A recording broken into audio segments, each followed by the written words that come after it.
You know what time it is, folks. That's right. It's time for more In the Hot Box with Doc Rio. This is Doc. I'm here today coming to you with a non-lesson. I mean, I told you all that I may or may not have a lesson for this week. So I kind of put something together that I've been thinking about. And I think it's just something that we need to talk about. And it's important that we talk about it. Why? Because it has to do with those next steps and taking that voyage. One thing that we do as people is we look for value. And so this episode is called Give, Share, Value. So not only do we look for value, but we also, want to share value. And so we're going to talk more about that. Just stay tuned. And if you like what you hear in this episode, go ahead and click that follow button in the screen. That's for folks that are watching this live on Mixer. Click that follow button, stay tuned, and you'll know when I'll be coming on live for these broadcasts. And if you're watching the rebroadcast on YouTube, you can click that subscribe button if you want to see more. And don't forget to click that bell for future notifications. This is Doc. Like I said, we'll be right back. Stay tuned as we get ready for Give, Share, Value. Look at us up on Doc Rio TV.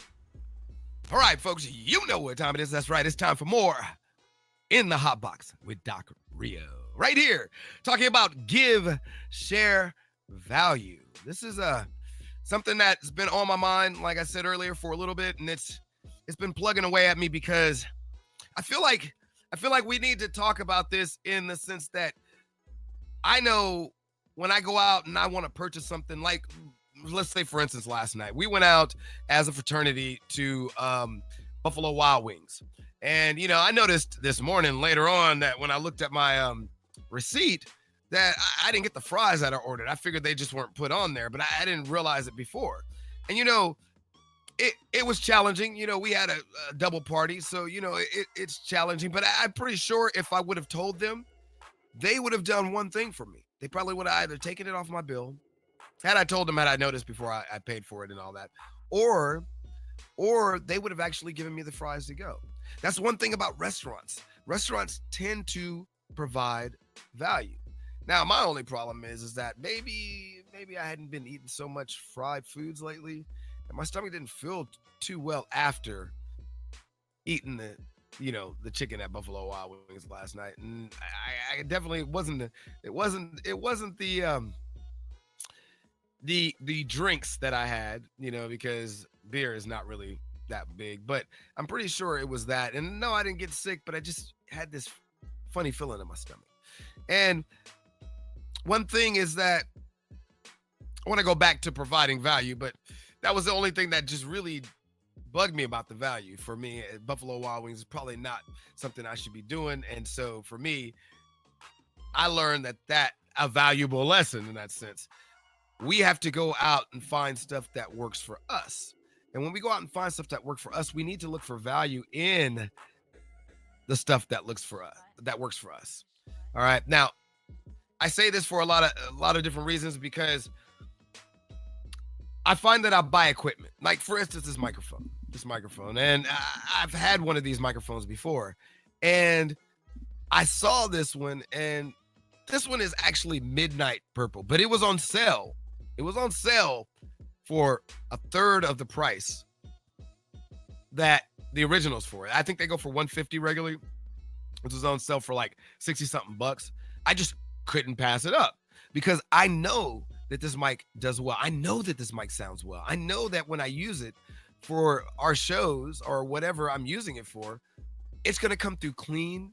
It's going to have its dynamic fold, which shuts out some of the background noise. Like right now, I'm leaving the window open because it's hot outside. So you may or may not be hearing bits and pieces of the wind going by. I doubt it, because that's one good thing about this mic. It doesn't take as much outside noise and allow it to be in the broadcast. That's just, one of the good things about valuable equipment, or equipment that provides value. And so I feel like when I've gone out to do certain things, I've either lacked 6 other things. Well, not that I've lacked. I needed to take a look at 6 steps for myself, or 6 things for myself that, and repeat them through my mind to keep them on my forefront, so that I'm strong enough to provide good value to people. See, this is the challenging part right here. And so, like I said, I put together this lesson, but in putting together this lesson, there were a lot of ideas flowing together. And one of the things is that one of the 6 things that I was talking about is at first I had to have the confidence to say, okay, yeah, I am confident enough about what I want to provide to people that I can provide it to them for a cost. That is the first thing I had to, you know, steer clear of my head, because I think a lot of times we'll do a job or we do a position and we have the confidence to do the actual job. I've had that issue happen with me recently in other positions, not really knowing fully what I was supposed to do for that job. And so I'm not as confident in doing what I'm supposed to do because the process hasn't been laid out for me the way I felt comfortable in receiving it, or not necessarily comfortable in receiving, or I didn't receive the full process to where I understood exactly what I should be doing for the job. And when I understand exactly what I'm supposed to be doing for the position or the job or the task, and that comes from either evaluating it or, depending on if you're working at a day-to-day job, making sure that you ask the right questions. And now you may not know the right questions to ask.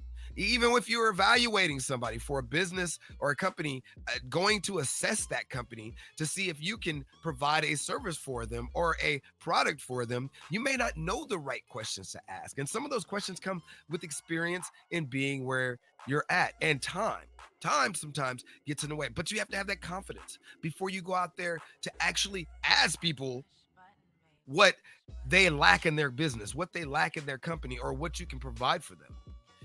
Then you have to have the strength, because not only are you going to uh, have to maintain that confidence, you're going to have the strength to deal with people closing doors in your face, saying no to you, being turned down all the time. That takes strength. And, you have to understand with that strength. These are 6 things. I'm telling you, I'm breaking down these 6 things step by step: confidence, strength, understanding, knowledge, persistence, and achievement. You understand with that strength that there might be a reason other than what you've done, or other than they don't need it. The reasons why that this particular person doesn't want the product or service that you're providing.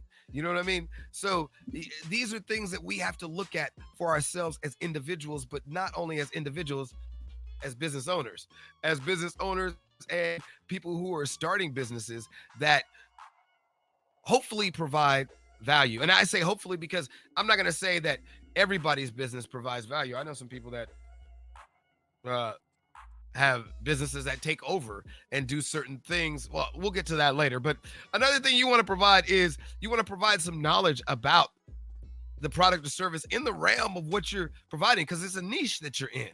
And if you're providing a product or service, should be some supporting knowledge. There should be some supporting knowledge that you provide with it to help people consistently use your product or service.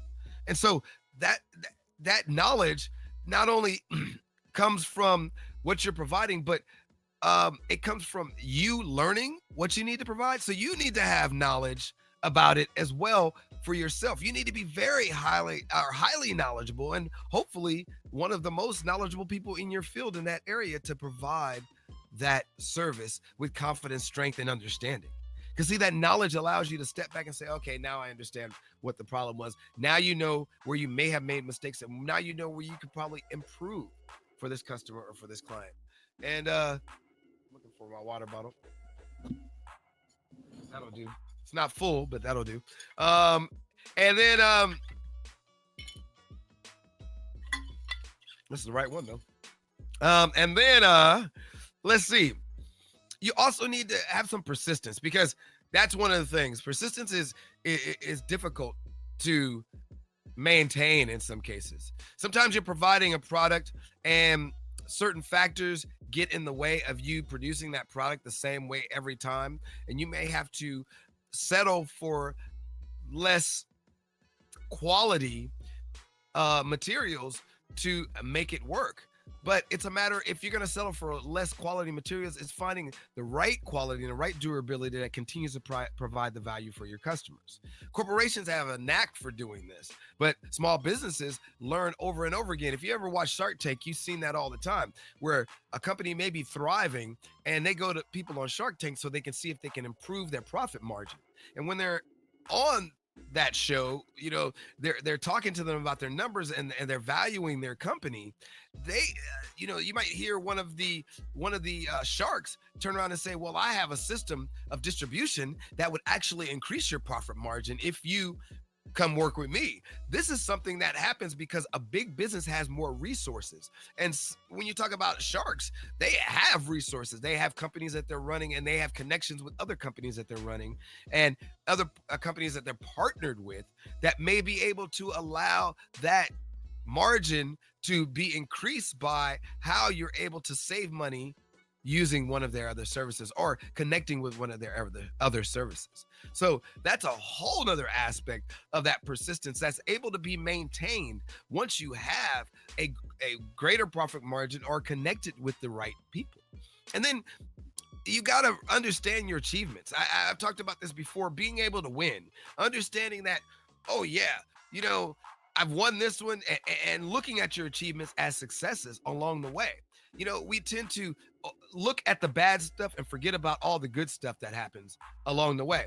In order to get to point B, to be doing something and running a business, a lot of people didn't realize or forget to realize that they have a business first off, and it's running, and there is a profit. Now, you might have one slip up that causes you to lose some money, but remembering that you still have a business that actually can bring in profit will help you to overlook the failure, not necessarily overlook the failure, but to look at the failure, learn from the failure, turn back and see your achievements, and see that you have more achievements than failures. If you have more failures than achievement in whatever you're trying to do, then you may need to reevaluate, review, and readjust your trajectory.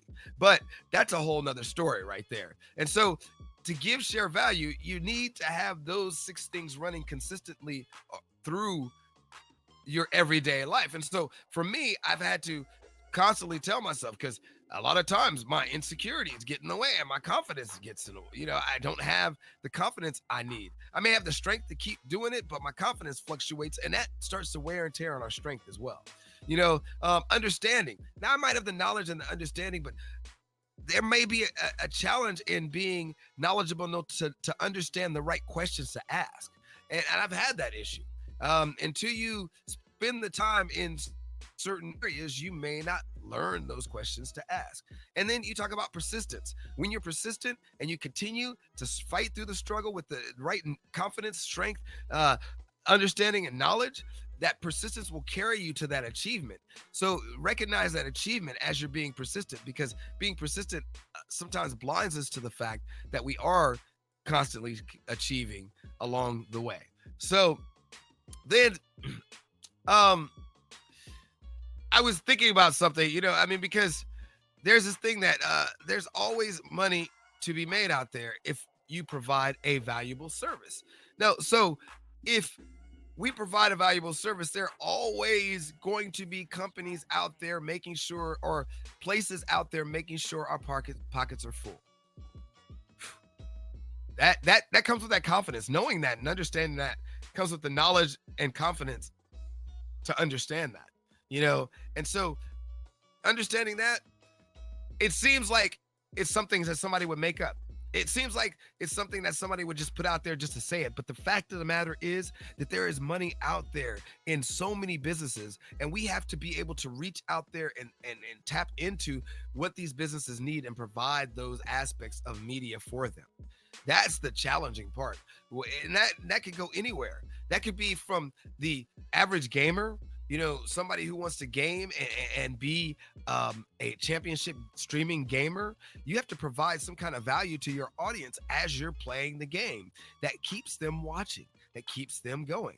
When you're talking about another business that has to do with, maybe providing a service to a business, maybe networking computers, or maybe a social media marketing agency. I've heard that name float around for the past few years as a new position and job. Social media marketing agency can go around to different companies, smaller companies, and say, hey, how much would it be worth to you if I provide you with 2-3 more customers a month? So if I provide you with 2, 3, or 4 more customers a month for a certain price, would you be willing to take on my service. And then you're able to provide a service for the customer and able to give them what they need to expand their business. And as you expand their business, you may be in the future be able to partner with that company. That's something that I have never even thought of. The fact of, because you're providing so much value for this company, one day you'll be able to partner with this company, or possibly partner with this company, and take on revenue, take on profit for work that you provided, but also being involved in not just one, maybe two, maybe three, maybe four, maybe five of the companies you're working with. And that's extra profit. That's extra money that you can take on. So these are things that I want to throw out there when it comes to providing a valuable service. There's all kind of ways to make money. I mean, even corporations, big corporations, may care less about value because they've done something like establish their name. I mean, big example. We've all seen this example consistently. And this one kind of is one of my pet peeve examples because, there's certain things that this company does. I mean, they have the right to do it. It is illegal. It is what, it is rightfully theirs. And, probably over the years, they probably lost millions of dollars as well due to piracy. So example that I wanted to provide is talking about Disney. All right, Disney is one of the most cutthroat when it comes to handling their security, or handling their monetary consumption of what they just consume. They're consumer. They're more consumers than they are service providers, because they consume more money out of their customers than anything else. But let's look at this factor. I saw this ad, or this recent television ad about Disney upping their rates, or maybe it was in the news. I can't even remember exactly but Disney's going to up their rates to around Disneyland to around $200 per ticket during peak hours. Peak rates around above $200 per ticket. Now, I remember when it used to cost $35 a ticket. $200 a ticket? That's just boom. My mind is just like, this is impossible. Who's going to waste the time to spend $200 per ticket? But there's several people who will. Why? Because Disney has already branded themselves. They are established. And so people will do that. But what blows my mind about this is that a week earlier, I heard in the news that Disney pursued a school that was doing a fundraiser and decided to play Lion King at the fundraiser. They pursued them for $200-something for the fee, okay? But they're charging people over $200 just to enter their theme park. I mean, boom. I know there are different parts of the business. I understand that. I know there's different segments of the business, and one business is profiting at another rate. And so things are different on each side, but when you look at the corporation as a whole, it is still one company. It is still one corporation. And the problem I see is Disney Plus is not providing us with value. I'm just saying that one more time. Disney Plus is not providing us. They are providing us with some value, but not enough value. I mean, Mandalorian, the short length of Mandalorian, they should be able to produce 3 times as many episodes of Mandalorian and give adults more to watch on Disney, not just the stuff they're providing or re-providing that they've had over the years, the classics that we've seen over and over again, that many of us may have stacks and stacks of CDs, DVDs of that stuff already because you had us purchase them in the past. So there's probably no need for us to be consistently turning onto that channel to look for that old stuff. And Dora the Explorer, I don't even know if that's a Disney. It might be. I think that is a Disney. That's not valuable to me. That may be valuable to certain families, but you have people paying for this service. We are paying for this service, or some of us are getting it free because we're paying another service to get it. But you know what I mean? I have to say it. But I believe that they can provide more value to us if they're going to continue to consistently charge us more and more and sue schools out of fundraiser. I would think Disney would be like, hey, let's just support this school. Let's say, yeah, we backed them on this or something, donate to the school, something. If you're going to take $200 from them and then charge all the kids who are entering your theme park, y'all better give something back to these schools in Los Angeles, California. You know what I mean? Not just all city marching band, where all the schools from around during the Rose Parade get a chance to get a free Disney date. Y'all better be giving some Disney discount tickets to schools and establishments and corporations. So I know y'all do it. I know y'all have y'all nights, but y'all need to do some peak hour stuff for people.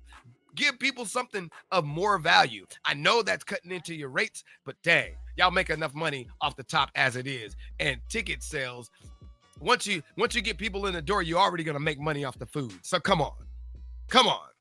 Now, I just had to go there. That was my pet peeve, so I just had to get into it and get a little ranty about it. But anyway, creating a service I deem valuable for myself has been a challenge along the way. And I'm not a Disney, so I'm not going to sit up there and say I understand any level of what they have to do corporation-wise. I'm not going to say I understand any level of what it takes to maintain this type of billion-dollar corporation. All right. Multi-billion-dollar corporation, I'm pretty sure at this point. Now, I might be wrong. I might be wrong on the numbers. I haven't looked at Disney's numbers at all. I mean, I'm more interested in the top 10 richest men in the world, and Bezos, who I can't get over this joke. I've been saying this joke, and if somebody says it on the Oscars, you know what I'm saying? The man can get divorced and is still the richest man. And she took half, and he's still richest man. Come on, Bezos, you got this. Anyway, now... All right. So in me creating a service that I felt deemed valuable, it's taken me a lot of steps. And here's some steps that I would, say that we could take individually when we were looking for answers. I mean, I say we take a break and we meditate. Take that break. Like I was saying before in the other episode, give space so that you can review and readjust. And that gives you that time. And meditation is part of that. And if we're going to talk about meditation, well, I got this statement that I put together, and it seems to have worked for me. And I meant to put this in the last, not the statement, but this little tip in the last video when it comes to finding space and finding serenity and being able to tap into that higher consciousness that we all have. That higher consciousness is easier to tap into, do we think? For me, I've put together a docism that says, for water delivers ye the conscious of all. For water delivers ye the conscious of all. Now, that may sound a little strange, a little abstract, but let me get it to the point here. What I'm saying is, when I sit down and I clear my head and I get into some water, I could be in some warm water like a jacuzzi, or even make a jacuzzi bath. Bathtubs never big enough these days. I don't understand why they don't make them big enough. Anyway,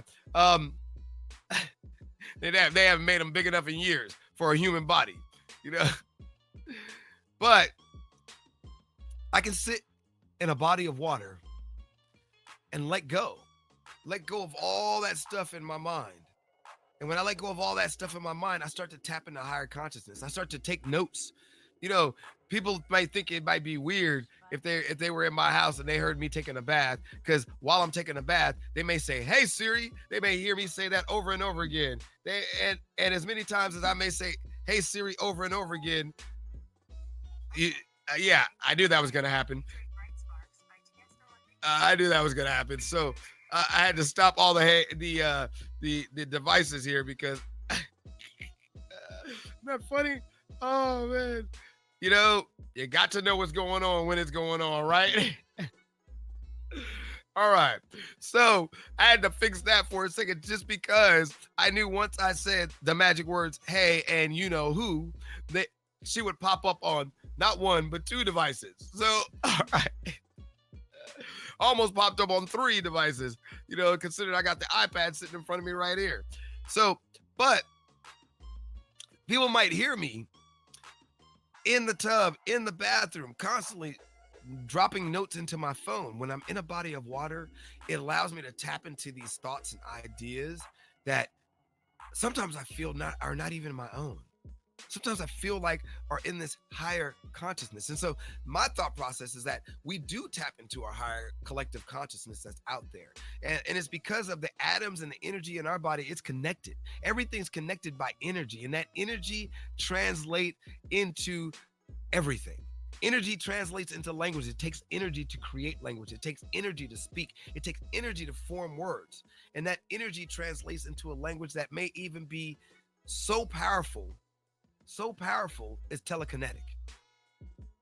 You know what I mean? I have this feeling. I mean, I know we've all been there, all been in these situations where a thought came into our head that has changed our life, or a thought came into our head that might be the same thought as somebody standing next to us at the same time, and it has changed the direction or the trajectory of the things that we do each and every within that day, or within that time frame, or within that space, or maybe even each and every day. This is important because if you have tapped into that higher consciousness, then I feel like we all have the opportunity to grow even further and do more. That higher consciousness allows us to avoid obstacles that may be more painful to us than that may be more destructive to us than pleasant, or I don't even know what the word I'm looking for. That help us along the way, that guide us and teach us and help us grow. So I feel like there are a lot of things out there that are destructive. There are a lot of things that out there that we may be caught up in that are destructive. But if we tap into this water, take those tap into this mentality of meditating, and tap into this water for me, and meditate, and take those ideas, and then go out there and seek some mentorship. Seek some people out there that may have already done it before, and bounce these ideas off of them. Whether or not you got to pay them, or do some work for them, or provide them some value first before you get that mentorship back. Do it. Because there are people out there who will provide you with extra information that allow you to take that idea and actually form it into something that is of value. One more time. There are people out there that allow you and help you to take that idea and mentor you into an idea that you take and mold into something of value. So this is something I've heard from a lot of people out there. This is something that I've read in a lot of books out there. Because obstacles do strengthen us, but if we're able to evaluate and charge on, then we're able to jump over those obstacles. It's like the hurdles in track and field. When a runner starts out doing the hurdles in the track and field, when they start the race, they're down in a running position so they can get speed. They've already evaluated that they needed a certain amount of speed to get over these hurdles at a certain amount of time without jumping so high, where they're more lifting their legs over hurdles than they are actually jumping over hurdles. You see, that motion in track and field is not about jumping hurdles. They do not jump hurdles. They do not jump obstacles. They glide over obstacles. If you've ever seen someone in track and field race, it's like they're just floating over those obstacles. They're floating over those hurdles like they're not even there. But they're actually physically using a lot more energy than you would expect to do that. They're physically taking energy from themselves and putting it to their highest potential. They're putting it to their highest potential through their previous evaluation and being able to charge forward on. See what I'm saying? That's what I mean by evaluate and charge. It's not just about looking at things. You actually have to take steps forward. You actually have to move forward. And it reminds me of being in the military. One of the things every morning that happens in the military is the song Reveille is played. And that song starts out like a charge song. It makes you feel like you're getting up ready to charge for the day. And we got to get up in the morning and jump into PT, physical therapy, physical training. And when we jump in from that FM manual, field manual, Army field manual of physical training, when we jump in to the field and exercise manual steps, we sit down and we do it with vigor because we've already evaluated before. And what I mean by that is most of us are already, well, every single one of us have been through basic training. And so by the time we get in that morning of everyday reveille, we already know we got to get up, get dressed. There's these steps that we take, and we already know what we have to do. Even if we're too tired to do it, we're already there in formation on time, swaying because we're half awake. But we do those steps, and somebody calls out a command. They call a command. We do the steps because we've already had that time. We've already evaluated. So now all we have to do is charge on. Understand that? And so charging on after evaluating and having mentorship and having the strength to move on comes with taking that energy that we've been talking about, taking that extra energy and pushing it out. Now, what does it take to take that extra energy and push it out? It takes some action. So that charge is action. That charge is that energy.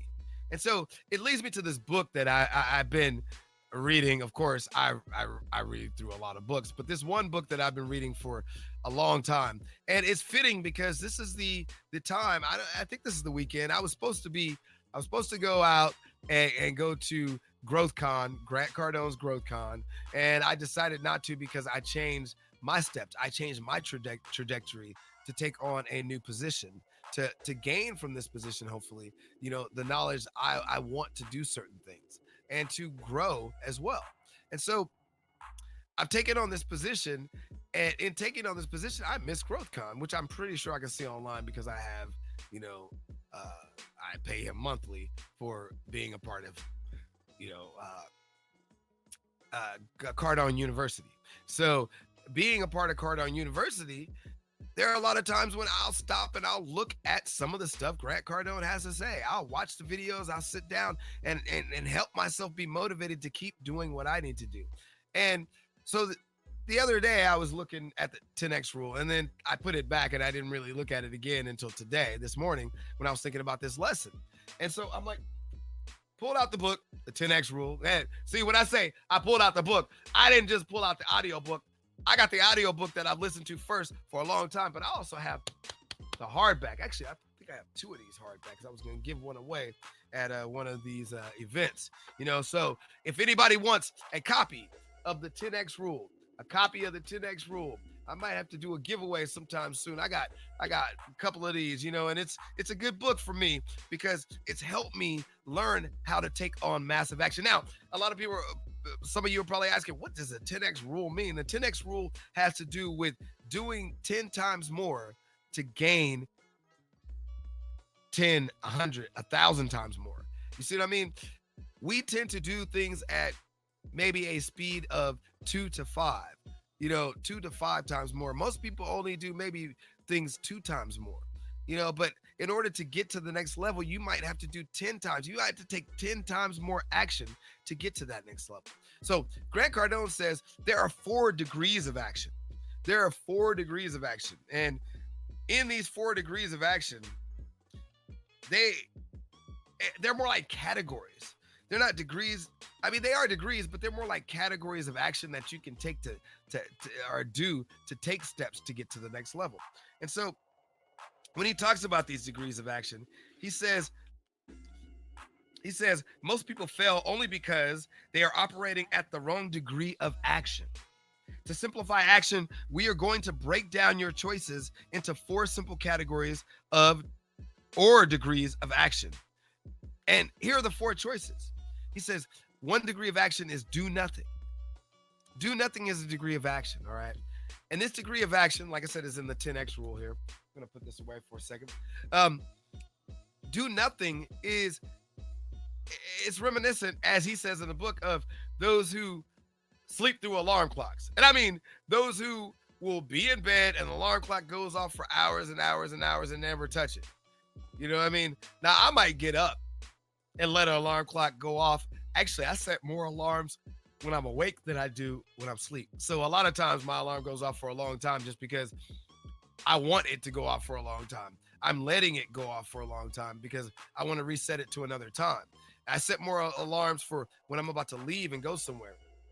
So I don't know why I want to yawn all of a sudden. It's like something in the back of my throat makes me want to yawn, and I don't know why. But apologize, folks. I know I did that earlier. That's what it is. My neck is a little tight. There we go. Now, and so I've been in the place of do nothing. I had a friend. God bless his soul, because he's no longer with us, one of my best friends. And I think I talked about him in one of the last broadcasts. And he couldn't get up in the morning. I mean, for years, he was a do nothing in that sense. He couldn't do anything for that space of time when it came to getting up. He slept right through alarm clock like a boulder. You could throw water on him and he might go back to sleep. He just slept long periods of time. And so that's that do nothing mentality. That do nothing mentality doesn't allow you to get up early in the morning so that you can beat everybody else out to get that money in your pocket. Doesn't allow you to get up early enough to be able to plan for things that might happen along the way. Matter of fact, it's been happening to me. I've been leaving early enough to get to work on time every day, but there's always been some kind of obstacle that has slowed me down. And I've just barely, instead of getting there 15 minutes early, I've been getting there 4, 5, 6, 7, 8 to 10 minutes early, doing my pattern to get there 15 minutes early.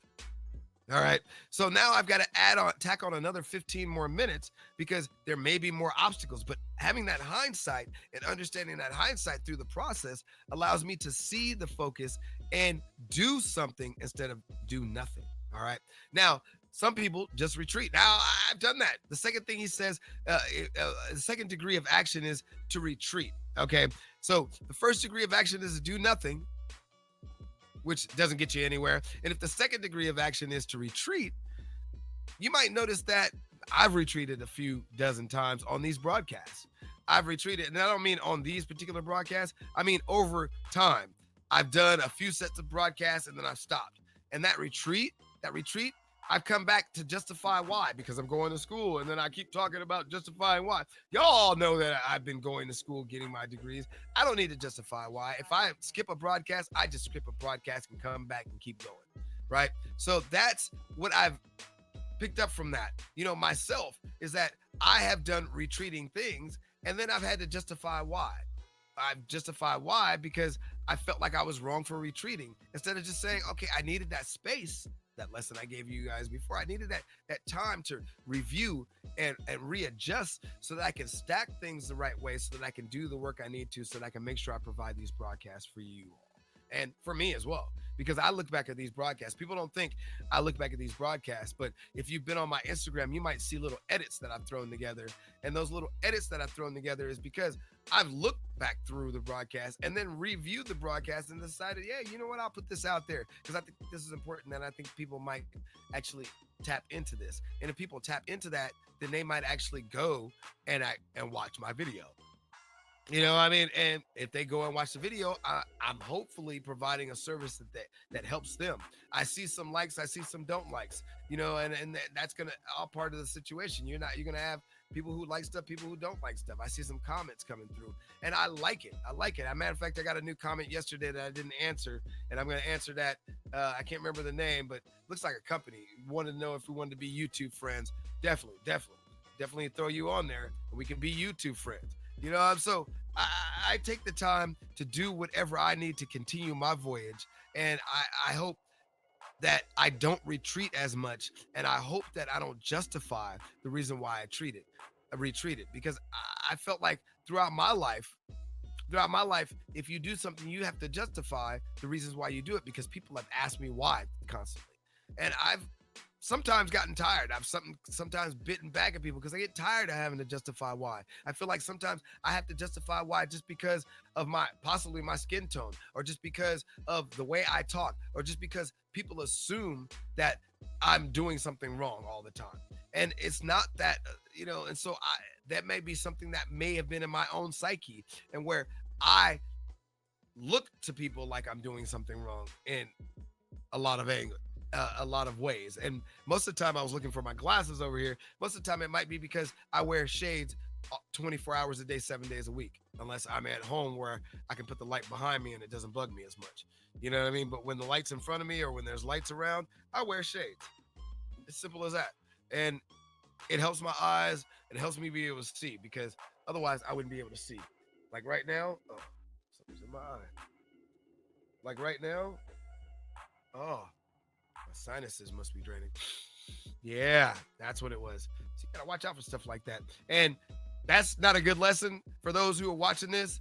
My hands are clean, but I mean, even though I've been touching all this stuff right here, I probably shouldn't be putting my hand in my eye until I go wash my hand, especially now with the um, COVID-19, for better known as that's the formal name, better known as the coronavirus floating around. I mean, it could be floating through the air for all we know. I mean, like, it's not, but I mean, they say from person to person contact, but we don't know how these things mutate, just like flu mutates all the time, and they have to keep updating the flu shot. So be careful. Try to wash your hands more. Try to be more cognizant of your surroundings. I went out with people last night, and I washed my hands probably about 8 or 9 times. I mean, it's funny because I had to go to the bathroom 3 times at Buffalo Wild Wings, and then we went to karaoke. I went to the bathroom 2 times at karaoke to wash my hands, and then I forgot at some point at 4 a.m. this morning, because I haven't slept yet. I'm still in the same outfit, except I don't have my ascot on, my red ascot. I'm still in the same outfit I was in last night, so I haven't slept yet. I came straight home, started doing the lesson, laid down. I did lose 30 minutes to track of time, so I might have passed out for 30 minutes, but I don't remember it because I was meditating and thinking about certain things. So I might have just been meditating and lost that 30 minutes. But I haven't slept yet because I wanted to make sure I provided this lesson to you. So instead of retreating and having to justify why I was so tired and didn't make it up and didn't make it to this broadcast, I'm here at this broadcast, which is crazy because I didn't think of that when I wrote this down. I wasn't thinking about that I was going to pull from the 10X rule today. I had no clue of what my lesson was going to be. My lesson had nothing to do with, there was nothing. I had nothing. And I came with something, and that something said that you got to get up and not retreat. You have to take at least normal levels of action. You have to at least live up to what you're saying you're going to do. And my normal level of action says that I will be here on Sunday at 1 p.m. to broadcast. Now it was 1:02. It took a second for the thing to kick in. So that wasn't on me. I usually like to start it on 1300 on the dot, but it crashed and I rebooted it and got it back in. So, I was here at 13:02. I was 2 minutes off my normal broadcast schedule. So, but I'm still here. I'm still providing this value, this free value, because I'm providing this free to folks. There's nothing, you're not listening to this broadcast and seeing anything that says you got to pay to see it. All right. Now, there are other people who are, I'm part of my beta testing group as well as part of the paid membership in my group that I've been keeping a smaller niche group. Those people are actually getting more value within those lessons because that's where I'm taking normal levels of action. That's what's accepted by people for me to give them something that they buy. All right. The next level that I mean, in this level, though, I think it's most dangerous. Grant Cardone says it's the most dangerous, actually. He says because it's accepted by most people, then we have a tendency of just doing that, the status quo, staying with the status quo and not growing past it. And that's why this is more important. We can't just take normal action. We have to take more than normal action. We have to guide past that because taking normal action is just going to make us normal amount of income. It's not going to take us the 10X way. It's not going to make us better than what we provide. What the heck is going on with this thing? There it is. All right. So it's not going to take us out of, sorry, my, for those listening to the radio broadcast, my iPad was not like shut off and wasn't turning back on, and I had to see what the heck was going on. So I was fumbling with it while I was trying to explain that. So I just want to make sure that you get a visual of me fumbling with an iPad, trying to figure out while I'm talking to y'all, But at the same time, we have to take more than just those normal levels of action, because if we don't take more than just those normal levels of action, we won't make a higher profit margin. We won't 10X. We won't take on massive action, which is the next thing. And he kind of breaks massive action down in a lot of different ways. And I found this one part very important, that I didn't even notice before when I was listening to it. You know, I listened to his book several times. I've listened to this section several times, and I did not know that he said in there, or did not recognize or click. It didn't click in my mind, the understanding when he started to talk about nature. He started to talk about, going to the bottom of the sea. And in the bottom of the sea, you'll constantly or consistently see action taking place. Massive amounts of action taking place. When you look all through nature, nature just doesn't half-ass shit. Nature just does not half-ass shit. It takes a full breath of energy for things to be created in nature. There's so much movement, so many moving parts. I mean, even the idea of creating a child. I was watching this video on, the aspect of a child being born and the talking about the actually this video wasn't on the aspect of child being born. It had to do with ovarian problems and not ovarian problems. I'm trying to think of what the actual movie was about. I think it had to do with sex explained. Maybe it was Sex Explained. And it had to do with, I start watching random stuff on Netflix. It had to do with understanding that, the idea, and I already know this, I just kept watching it. The idea that one sperm is lucky to make it to one egg and fertilize the egg. And I think it was talking about problems. Oh, no, I was watching this thing that had to do with a couple that was having a problem bearing children. And in the process of them having a problem bearing children, it was starting to explain the problems that can arise from people who may not be able to bear, their egg may not leave the enter the fallopian tube from the ovaries. It may not leave the ovaries and enter the fallopian tube. And even if it entered the fallopian tube, the wall may not accept it. So it may just jet, there may not be a certain connection. So there could be so many different steps, and there's so many just energy steps. And I know I'm just rambling, but this whole idea that there's so many processes in effect that happen when we talk about creating a child. And there's so many processes that happen that could cause it not to happen. Having a child is practically a miracle. It is practically a miracle. And some people have too many miracles. I mean, some people have no miracles, and that's amazing in itself that life is so random in that sense. And so when we take massive action, we take on the course of nature. We could take on massive action and fail. Nature fails sometimes. Nature succeeds more than it fails, but nature fails sometimes as well. We're going to fall in areas of failure in doing so. We're going to have to push on through. We're going to take risk. We're going to be confident, have strength, understand, take the knowledge we know, course of massive action is taking on nature, which requires us to do four things.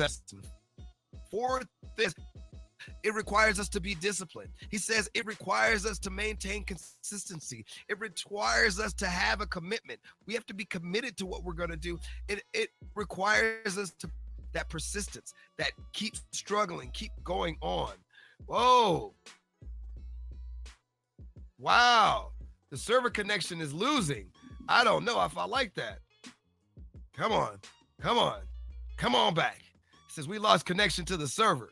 So if you got to skip there, folks, I'm sorry about that skip. We should be back right now. We should be back. All right, we back. All right. So we should have the discipline, the consistency, the commitment, and the perseverance. Oh, come on.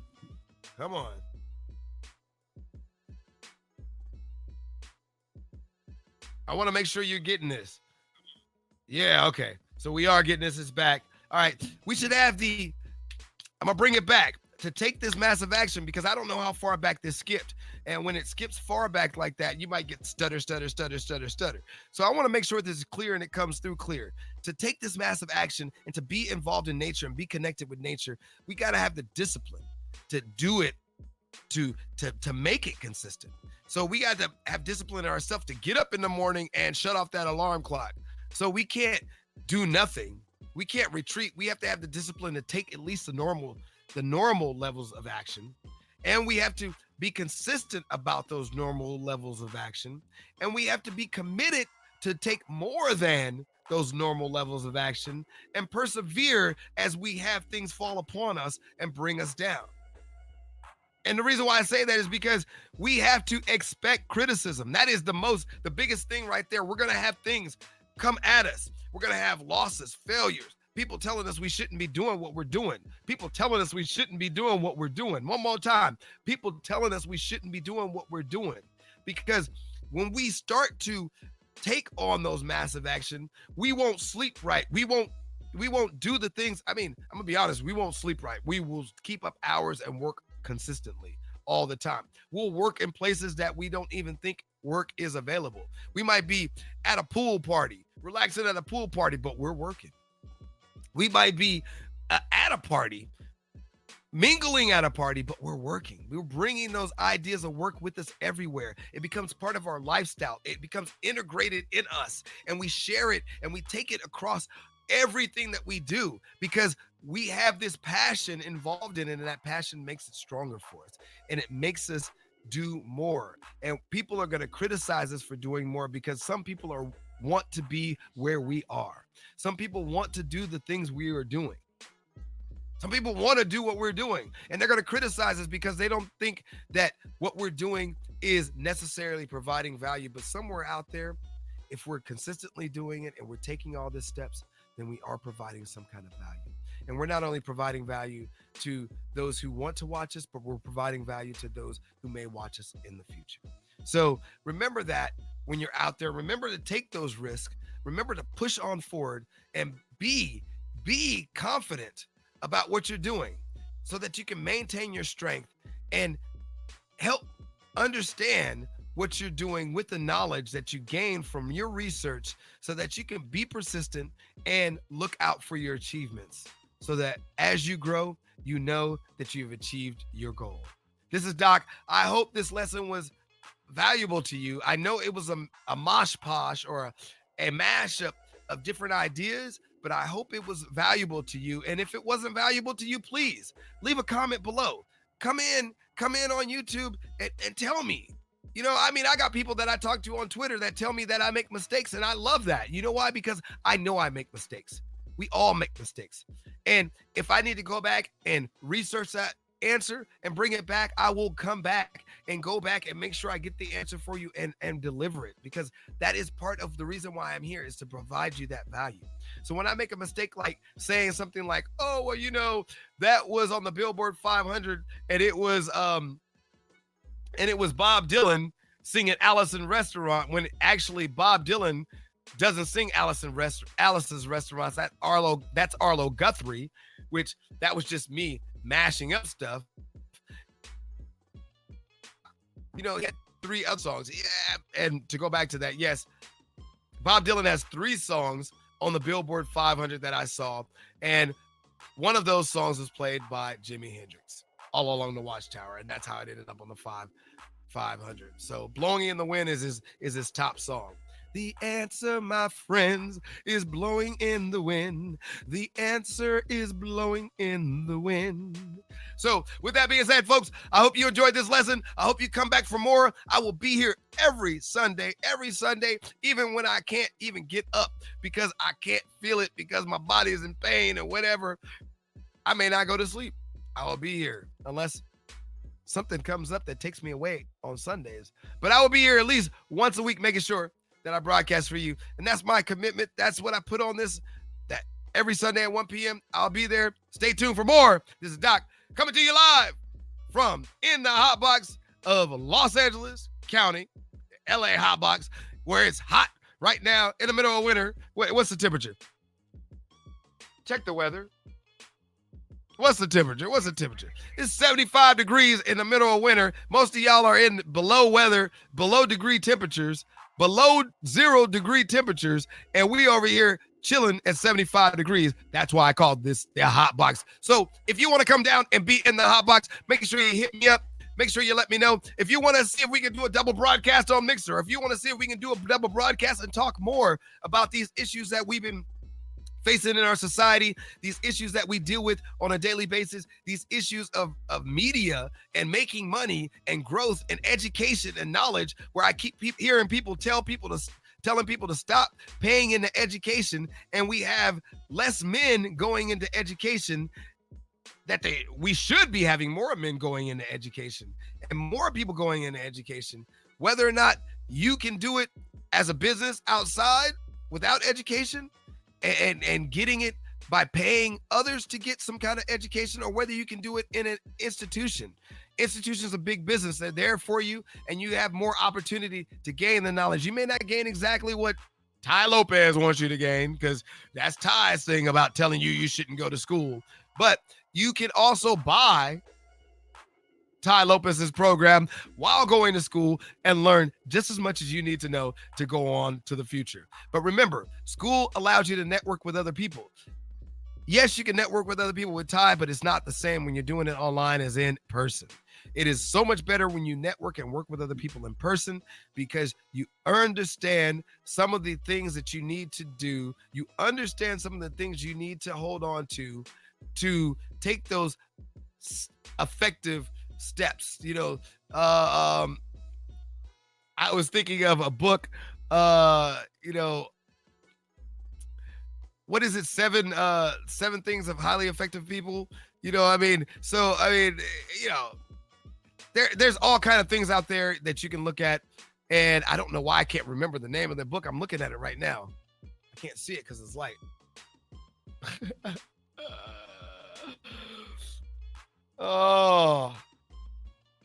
I can't remember what it is, but that's okay. 7 habits. That's it. It's habits, isn't it? 7 habits of highly effective people.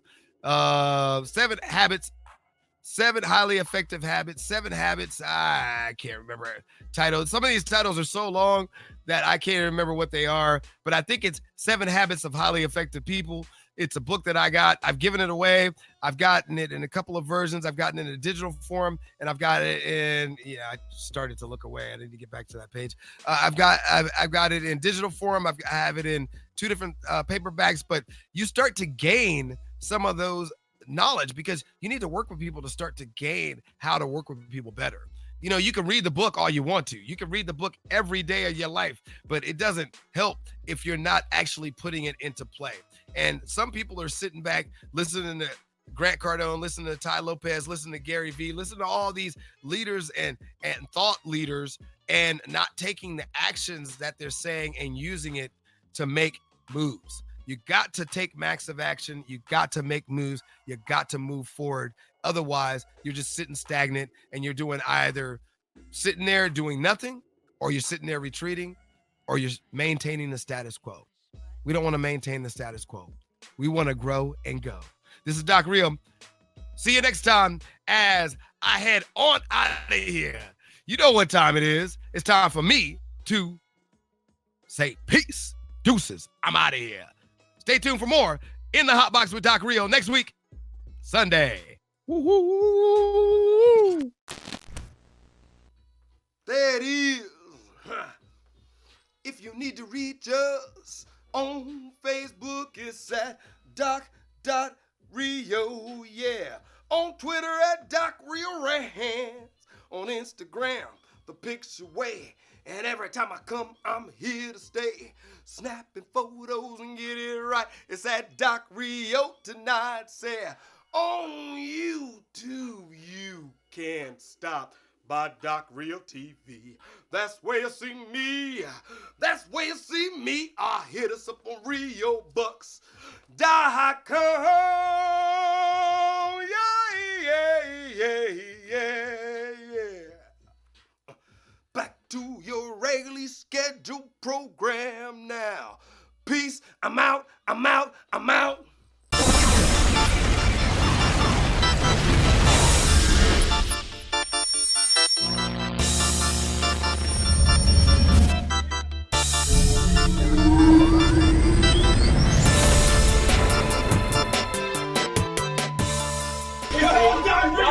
Doc Real TV.